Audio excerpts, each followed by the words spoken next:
Hello, beautiful people. Welcome to the Lulu Essey podcast, where we build mental fitness, self-worth, and self-love by following your own blueprint on your own terms at your own pace. I'm your host, Lulu Essey, and these are honest, unedited conversations about the real inner work of becoming who you truly are. I invite you to open your hearts and your minds as we get into today's conversation. Life is messy, and I say that so often, and it is real. And even though I teach this work and speak to you every week about mental fitness, self-love, and offer you tools on how to find your way through the glorious messiness of life, I still find myself going off track. And this time, I went pretty far off track. Last week, something unfolded that I really didn't handle well to begin with. And I'd like to share that with you today, because I know this sort of thing happens to most of us. A few days ago, I sent several messages to someone I love, someone I trust, someone who has never given me a reason to doubt them. And the messages went unanswered. Not for an hour, not for a day, for several days. And the timing felt important. On day one, the story I concocted about why my messages hadn't been answered was small. Maybe they're busy. Maybe they haven't seen the messages. It's perfectly reasonable. That's proportionate. That's a story I could hold lightly. By day 2, the story had grown. Maybe something is wrong. It was probably something I said. Actually, I'm pretty sure it was something I said. Maybe that has made them pull away, and this silence is the beginning of something really not good. By day 3, the stories were competing with each other. One part of me was sure something terrible had happened to them. Another part of me was sure they were fine and simply just didn't bother. Both stories felt equally real and equally urgent, and they were running in my head at the same time. By day 4, the stories had become so elaborate, so out there, so detailed, that I started to believe them.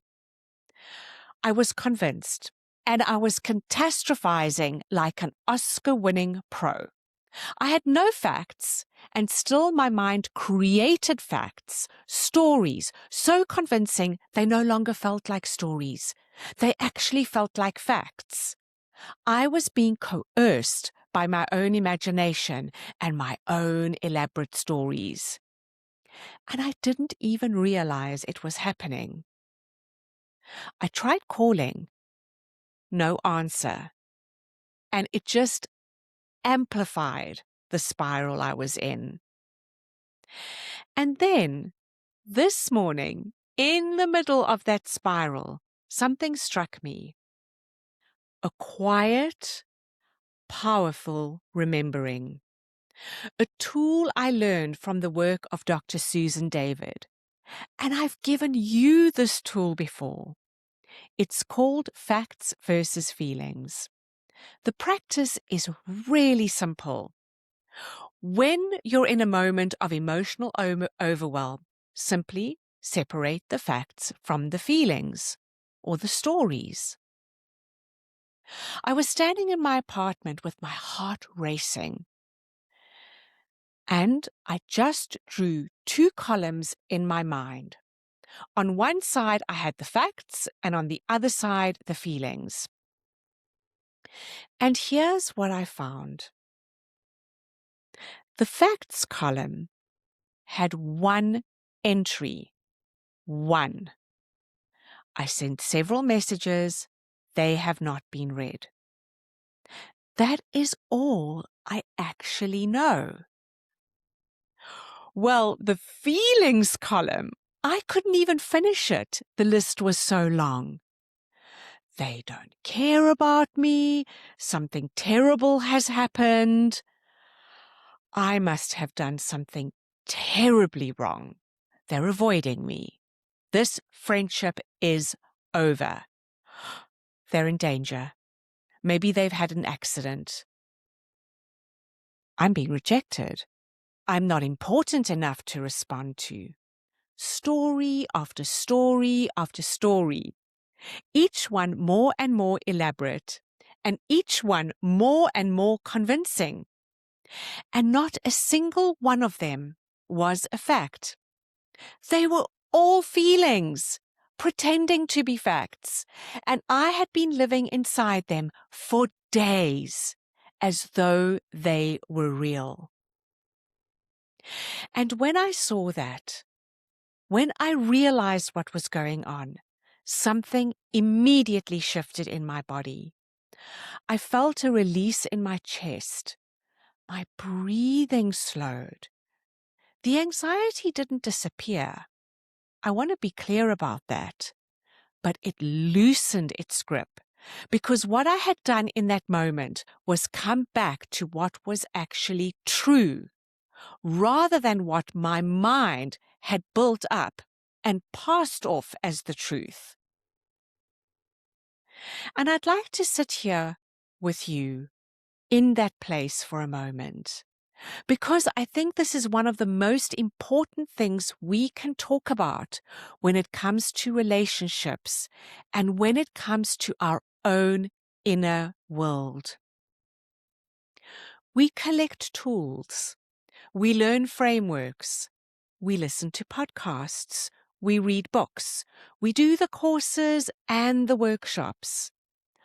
And my favorite, we save the Instagram posts. And then the moment arrives, the real moment, the one that actually matters. And we forget all of it.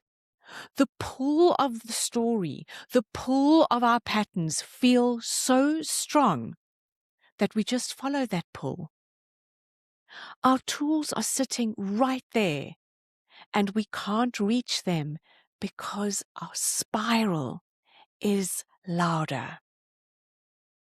Now, that is not failure, and I'd like you to really hear that. Forgetting you have the tool when you're in the middle of the storm is not a failure. That's just being human. The practice is never about not spiraling. It was never about catching yourself in the moment instantly.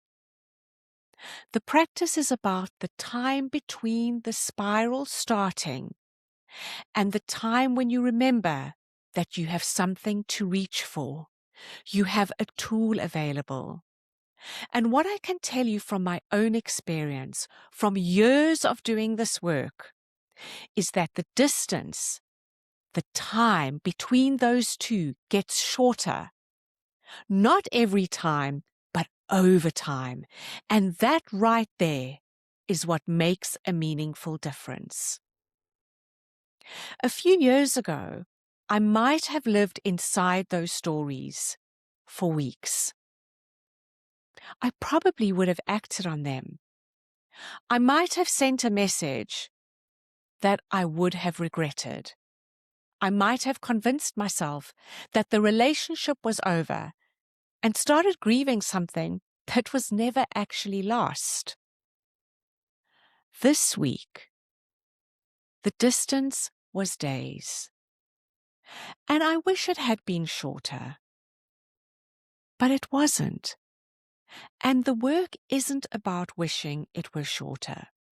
The work is that I got there without causing real damage to myself and to the person I love. If you're someone who has ever been caught in the spiral of an unanswered message or an unreturned call, a silence that your mind has filled with stories, I want to offer you this practice. When you feel yourself building the story, when the stories are getting more and more elaborate and more convincing, and you can feel yourself starting to believe them, pause. You don't need a journal necessarily, and you don't need an app. You don't need everything around you to be just perfect. All you have to do is draw two columns in your mind. Facts on the one side, feelings on the other. And be truly honest with which column each thought belongs in. You will likely find what I found, that the facts are few and the feelings, the stories are many, so many. And that most of what we have been carrying is not reality.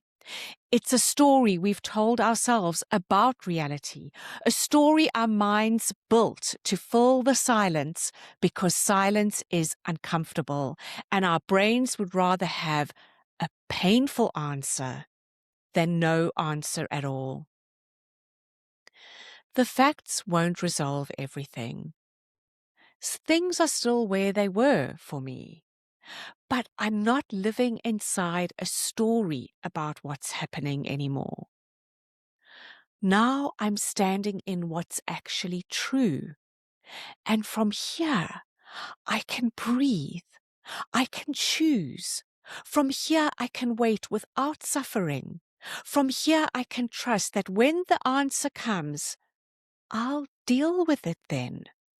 From here, I can hold myself in love, and I can hold the other person in love. This is what it looks like to not abandon yourself in real time. No big drama, just you in a moment of panic, choosing to come back to what's actually true, choosing yourself over your stories.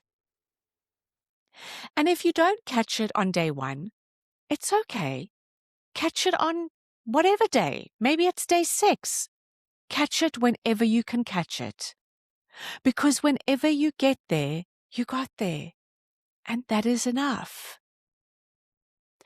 And before I close this out, there is a very strong narrative out there at the moment about no response is a response. And perhaps that's true. But let's leave that there and not attach a story to what no response means. This episode is available on my YouTube channel along with all my other episodes and shorts to help guide you through the messiness of everyday life. Please subscribe while you are there, and wherever you listen, please follow my show and share these episodes with the people in your life who could benefit from hearing these messages. Sharing takes seconds, and it makes such a difference. So thank you.